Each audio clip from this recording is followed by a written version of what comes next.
Assalamualaikum warahmatullahi wabarakatuh. Selamat pagi, Bapak Sulianto dan Bu Saida. Selaku dosen penguji sidang praktik kerja lapangan, kami mahasiswi program studi S1 Statistika Universitas Erlangga dengan saya Grace Luciana Kusnadi dengan NIM 082111833028. Dan saya Delia Friela Diosiva dengan NIM 082 111 833 030. Pada kesempatan kali ini, kami akan mempresentasikan mengenai hasil dari praktik kerja lapangan yang telah kami lakukan di PT BRI Persero Tbk Cabang Probolinggo. Adapun untuk pembahasan dari hasil dari praktik kerja lapangan yang telah kami lakukan, akan kami bahas pada outline berikut, dimulai dari pendahuluan gambaran umum pelaksanaan hasil hingga penutup. Yang pertama, akan dibahas mengenai pendahuluan dari praktik kerja lapangan yang terbagi menjadi beberapa poin, yaitu latar belakang, di mana PKL ini merupakan suatu kegiatan di mana mahasiswa dapat belajar langsung di dalam dunia kerja. Dengan pengikutan PKL ini diharapkan mahasiswa dapat menambah pengetahuan dan membentuk karakter yang kompeten dan profesional, terkhususnya di bidang lingkungan kerja. Terus khususnya kami sebagai mahasiswa statistika memiliki penerapan yang luas di berbagai bidang, termasuk salah satunya dalam layanan finansial seperti perbankan, di mana salah satu lembaga atau instansi perbankan badan usaha milik negara Indonesia yaitu Bank Rakyat Indonesia atau disingkat BRI. Rumusan masalah sendiri yang dapat kami capai yang kami rumuskan adalah bagaimana lingkungan dan sistem kerja di PT Bank Rakyat Indonesia Persero Tbk Cabang Probolinggo dan implementasi sistem digital agreement di instansi tersebut. Berikut beberapa tinjauan umum dan tinjauan khusus yang ingin kami capai, yang dibagi menjadi 2 poin, di mana untuk tujuan umumnya, yaitu mendapat pengalaman baru dalam lingkungan kerja, mengetahui dan memahami aplikasi dari ilmu yang didapat di instansi terkait, membiasakan diri terhadap dunia kerja sehingga dapat membangun etos kerja dan memperluas wawasan kerja, dan terakhir mengaplikasikan teori yang diperoleh selama perkuliahan dalam instansi PKL. Sedangkan untuk tujuan khusus yang ingin kami capai adalah mengkaji sistem kerja di instansi terkait yaitu BRI Probolinggo dan mengkaji implementasi dari sistem digital agreement di BRI Probolinggo. Sedangkan untuk manfaat dari praktik kerja lapangan tersendiri dibagi menjadi 3, baik itu kami sebagai mahasiswa, untuk universitas dan juga untuk instansi terkait, di mana untuk kami berdasarkan apa yang kami dapat bermanfaat untuk bagaimana mendapatkan ilmu khusus bidang kerja, dan bagi universitas bisa menghasilkan lulusan yang kompeten di bidang-bidang kerja dan yang berpengalaman tentunya, dan bagi instansi terkait dapat membantu untuk menyelesaikan permasalahan yang dihadapi. Berikutnya kita memasuki gambaran umum instansi. Yang pertama ada profil dari PT BRI KC Probolinggo. PT BRI sendiri merupakan BUMN dari Indonesia yang menyediakan jasa keuangan. Pertama kali didirikan tahun 1895 oleh Raden Arya dan salah satu cabangnya itu ada di Probolinggo. Visi dan misi dari PT BRI. Visi dari PT BRI menjadi the most valuable banking group di Asia Tenggara dan champion of financial inclusion. Sedangkan misinya itu memberikan yang terbaik, menyediakan pelayanan yang prima, dan bekerja dengan optimal dan baik. Selanjutnya itu terdapat struktur dari organisasi PT BRI. PT BRI sendiri dipimpin oleh pimpinan cabang dan lalu membawahi fungsi-fungsi dan seksi. Kita di sini dimasukkan di seksi operasional kredit yang dipimpin oleh supervisor Bapak Office Setiawan.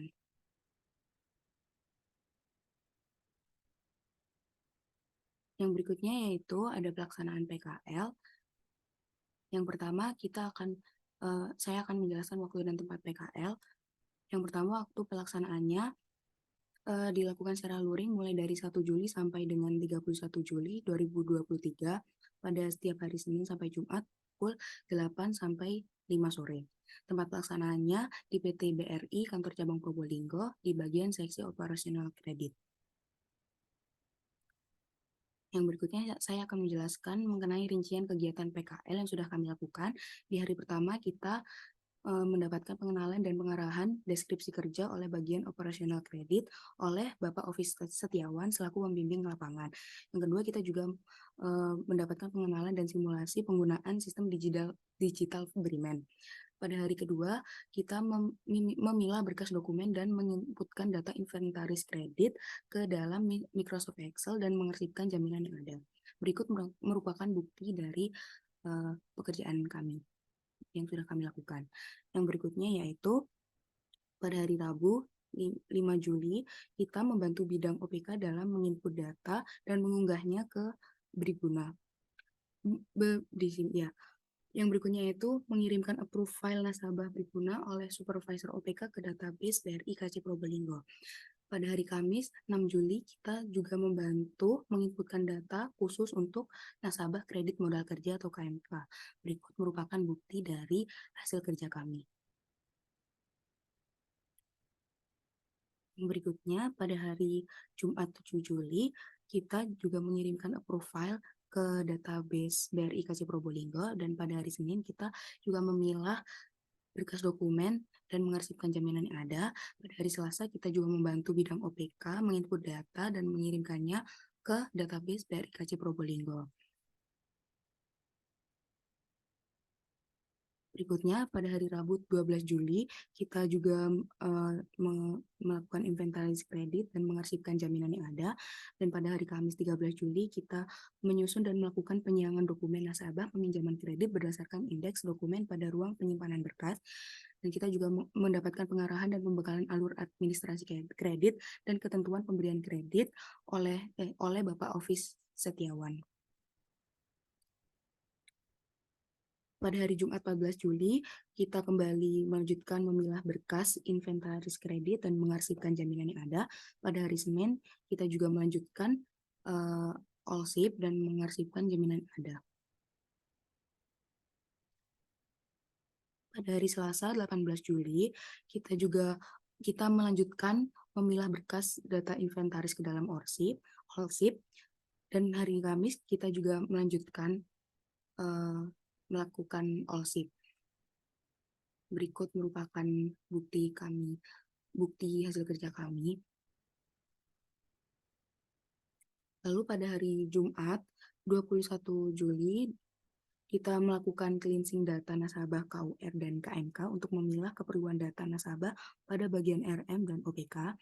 Selanjutnya kita juga melakukan indexing dokumen nasabah KMK sebelum diinputkan ke sistem Brimen. Pada hari Senin 24 Juli, kita kembali melakukan data inventaris kredit ke dalam all-ship dan mengarsipkan jaminan yang ada.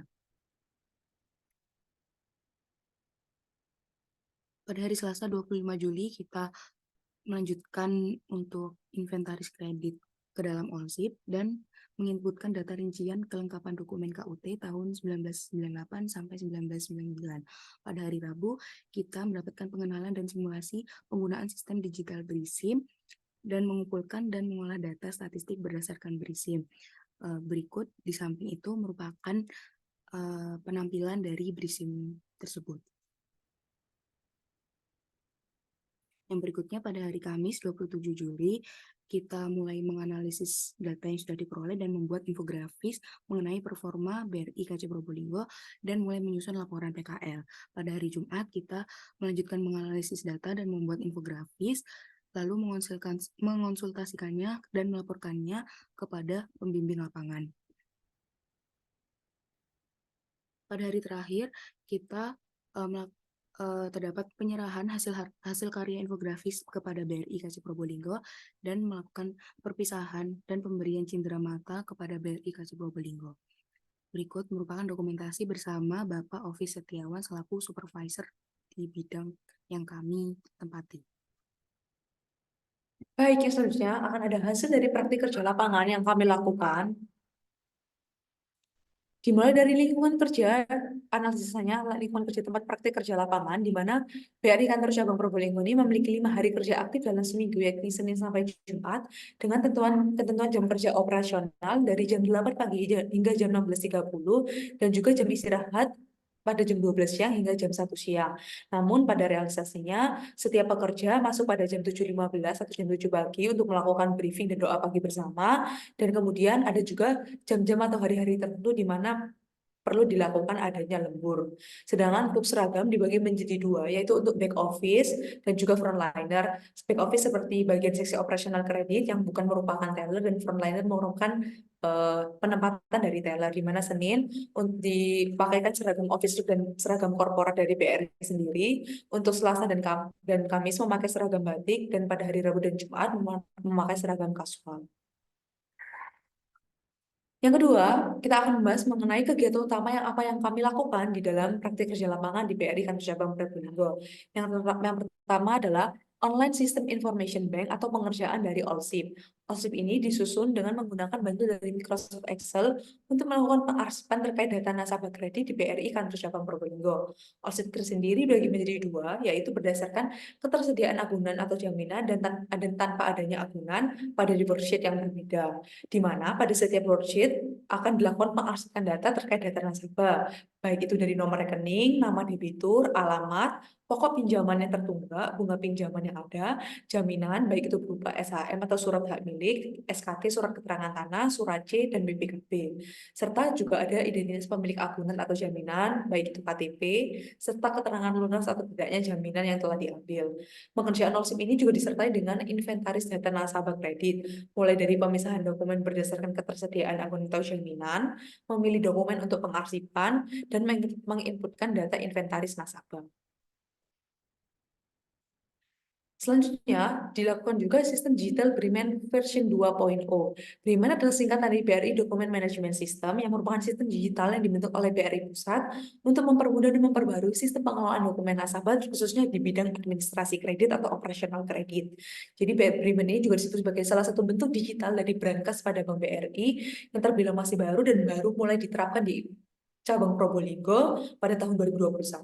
Sehingga banyaknya dokumen-dokumen yang telah terkumpul dari tahun-tahun sebelumnya menyebabkan yang disimpan di Brankas membuat pencairan dan penyimpanan menjadi sulit karena keterbatasan dari ruang penyimpanan Brankas itu sendiri. Hal ini menjadi salah satu faktor diimplementasikannya sistem digital dari Briman itu. Dan adanya manfaat dari Briman ini adalah sekuritas Briman yang sangat tinggi sehingga dapat menjamin keamanan data nasabah yang ada di dalamnya. Selain itu, hal ini juga didukung dengan adanya website di mana website Briman hanya dapat diakses dengan laptop khusus di BRI yang tersambung dengan jaringan LAN atau local area network yang dapat diakses pada BRI saja. Selanjutnya mengenai dokumen-dokumen dalam persiapan administrasi kredit atau dokumen pelengkap administrasi kredit. Untuk dokumen dari nasabah kredit memiliki dua jenis yang dibedakan melalui sistem pembayarannya, yaitu dokumen dengan sistem pendapatan tetap yang merupakan dari pekerja-pekerja tetap dan pendapatan tetap dari dana pensiunan atau TASPEN. Bagi debitur diperlukan adanya beberapa surat jaminan serta dokumen-dokumen penting lainnya dalam proses pengajuan administrasi kredit, seperti instruksi pencairan kredit, surat pengakuan hutang, berita acara serah terima, dan dokumen-dokumen penting lainnya. Penempatan dokumen nasabah selanjutnya akan diklasifikasikan pada lemari yang ada pada brankas di dalam kantor cabang BRI dengan diberikan kode alfabet, nomor urut rak, dan nomor map untuk memudahkan dalam penyimpanan dan klasifikasi dokumen-dokumen tersebut. Untuk indeks yang ada pada setiap dokumen mengacu pada kode lemari dan rak. Setiap dokumen kemudian memiliki label kode berdasarkan nomor ruangan brankas, kode lemari, nomor rak, kode map, dokumen, dan nomor urut dengan contoh seperti yang ada di layar slide berikut. Berikutnya, untuk mempermudah pengajuan ataupun inputan ke dalam sistem Briman akan dilakukan indexing atau klasifikasi dokumen. Jadi pengelolaan dokumen ini menggunakan sistem digital Briman dimulai dengan adanya penginputan dari setiap dokumen penting, di mana setiap dari dokumen penting nasabah kredit tersebut memiliki kode tersendiri dalam proses indexing atau klasifikasinya untuk memudah penyimpanan dan akses terhadap dokumen-dokumen tersebut yang dapat dilihat pada tabel 4.2. Dimulai dari instruksi pencairan kredit, di mana dimulai dari jenis nasabah yang mengambil kredit, kemudian nomor rekening, jenis data dokumen penting yang diklasifikasikan dengan kode-kode yang ada, tanggal SKKP, dan kemudian di terakhir ada CIF dari nomor nasabah. Selanjutnya, berikut adalah contoh ilustrasi untuk mempermudah bagaimana penyusunan kode data nasabah dan alur penyimpanan dari file dokumen nasabah yang dapat dilihat pada gambar 4.1, di mana setiap data dilakukan proses indexing, baik itu dari gambarnya telah ada dari kode BR, nomor rekening hingga nomor CEF nasabah. Kemudian data-data nasabah yang penting akan dimasukkan ke dalam folder nasabah itu dengan nama nasabah underscore indeks dokumen kredit. Kemudian akan dimasukkan ke dalam folder tahun berdasarkan SKKP-nya dan akan dimasukkan ke database dari sistem digital primer. Untuk penamaan dari folder nasabah dapat dilihat berdasarkan gambar 4.2. Selanjutnya berikut adalah contoh proses dokumentasi dan hal yang kami lakukan di bidang audit dan indexing dokumen. Jadi di sebelah kiri ada gambar dari proses indexing data nasabah dan di sebelah kanan adalah contoh pengerjaan audit di Microsoft Excel yang ada dibagi menjadi dua worksheet, di mana data-data tersebut merupakan data-data personal dari nasabah kredit yang bersifatnya rahasia dan tidak boleh disebarluaskan. Nah, selanjutnya ada beberapa kendala pengelolaan dokumen nasabah, terkhususnya di bidang administrasi atau operasional kredit, yang menjadi pemicu atau motivasi dilakukannya atau pentingnya digitalisasi, terkhususnya itu web atau sistem digital primer pada administrasi kredit. Yang pertama, karyawan cukup kesulitan untuk menemukan dokumen nasabah yang sudah lama, yang bisa saja terselip, tertumpuk, atau bahkan hilang. Dan apabila hal tersebut terjadi, karena kesalahan dari pihak Bank BRI, maka dapat mempengaruhi sudut pandang dan kepercayaan nasabah terhadap integritas dari Bank Rakyat Indonesia itu tersendiri. Yang kedua, setiap dokumen yang tadinya berupa hard file harus diubah menjadi soft file terlebih dahulu dengan cara men-scan. Di mana pada prosespen-scanan itu ada beberapa kendala seperti kertas yang tipis, ukuran yang melebihi kapasitas mesin, dokumen yang berupa buku dan dokumen yang telah sehingga susah untuk dilakukan proses scanning. Dan yang ketiga ada pada penyimpanan atau pengambilan dokumen di brankas akan ada beberapa dokumen yang terselip ataupun tertinggal, sehingga ketika dokumen tersebut seharusnya berada di urutan dokumen yang sudah diinputkan berdasarkan klasifikasi indeks yang sudah ditentukan, dapat merubah urutan yang sudah dibuat. Dan yang terakhir, adanya keterbatasan akses ke dalam ruangan brankas penyimpanan dokumen, sehingga hanya dapat beberapa orang saja yang memiliki akses dan kepentingan khusus sesuai dengan aturan yang telah ditetapkan oleh BRI. Berdasarkan hasil dari analisis praktik kerja lapangan yang telah kami lakukan, dapat kami simpulkan beberapa hal dan kami dapat sarankan beberapa hal berdasarkan proses digitalisasi dari sistem digital di bidang administrasi kredit, di mana sistem digital Briman ini berguna dalam pengelolaan dan pencairan dokumen nasabah dengan cepat, mudah, dan aman tanpa harus melalui ke brankas terlebih dahulu, sehingga sangat penting dalam upaya perlindungan data nasabah. Yang selanjutnya, adanya sistem digital Briman ini dapat mencegah adanya risiko kehilangan dan kerusakan pada dokumen nasabah, serta mempermudah pencairan dan pengelolaan dokumen di kemudian hari tanpa harus mengakses ke brankas terlebih dahulu. Sedangkan untuk saran yang dapat diberikan adalah terkait dari implementasi sistem Briman, penulis menyarankan untuk dapat berhati-hati dengan kertas dokumen yang tipis karena sudah lama ataupun berumur. Jadi lebih baik dilakukan proses fotokopi atau penggandaan dokumen sebagai proses backup untuk data-data dokumen nasabah, atau dapat dilakukan proses pemeliharaan dokumen yang ada di brankas secara berkala guna memastikan bahwa dokumen tersebut tersimpan dengan baik. Selanjutnya terkait manfaat dari sistem Briman, supaya agar sistem ini terus dapat diterapkan dengan baik dan dikembangkan sesuai dengan keperluan dari bidang administrasi kredit yang dalam praktiknya terus berkembang dan memerlukan pengembangan-pengembangan khusus untuk mempermudah dari inventaris ataupun penyimpanan dari data nasabah. Baik, berikut hasil-hasil dari praktik kerja lapangan yang dapat kami sampaikan oleh kami selaku mahasiswi Prodi S1 Sesika Universitas Erlangga yang melakukan praktik kerja lapangan di PT BRI Persero Tbk Cabang Probolinggo. Untuk kurang lebihnya mohon maaf dan terima kasih kami sampaikan kepada dosen penguji yaitu Bapak Sulenta Ibu Saida selaku dosen penguji kami. Wassalamualaikum warahmatullahi wabarakatuh.